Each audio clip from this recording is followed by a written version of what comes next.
नमस्कार दोस्तों, जैसा कि आप सभी को पता है आदर्श आचार संहिता लागू हो चुकी है।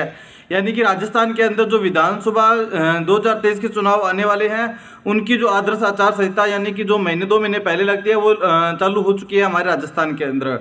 तो अभी हमारे राजस्थान के अंदर जितनी भी फ्लैगशिप योजनाएं थी उनके आवेदन पे एक बार रोक लगा दी गई है। ये जो रोक है वो अस्थायी रोक लगी है, यानी कि जो सरकार की योजनाएं थी, फ्लैगशिप योजनाएं थी, उन पे एक बार अस्थायी रूप से रोक लगी है।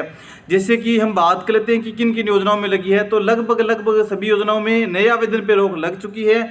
और जो आपके पुराने आवेदन किए हुए थे जिसकी कमी के कारण सेंड टू बैक आ रहे हैं, तो उन आवेदनों को अप्रूवल भी किया जा रहा है, अथवा अगर आप अपात्र हो तो उसको रिजेक्ट भी किया जा रहा है। तो जितने आवेदन आपने कर दिए हैं उतने तो सही है, लेकिन आप जो नए आवेदन है वो नहीं कर पाओगे।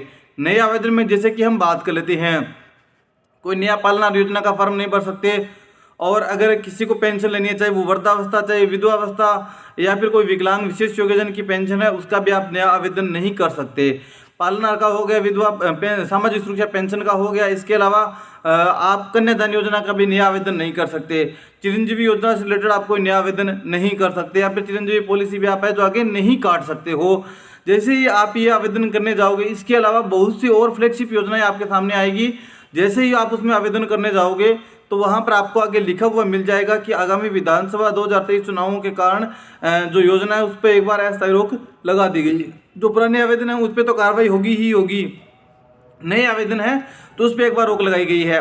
अब ये रोक है जो अस्थायी रोक है, इसको परमानेंट रोक आपको नहीं मानना है। जैसे ही आगे चुनाव खत्म हो जाएंगे उसके बाद में शपथ ग्रहण समारोह हो जाएगा, उसके बाद में जो सभी ऑनलाइन आवेदन है उसको पोर्टल ओपन कर दिया जाएगा वापस, तो आप वहां से वापस ऑनलाइन काम कर सकते हो और आपको जो भी आवेदन करवाना है वो करवा सकते हो।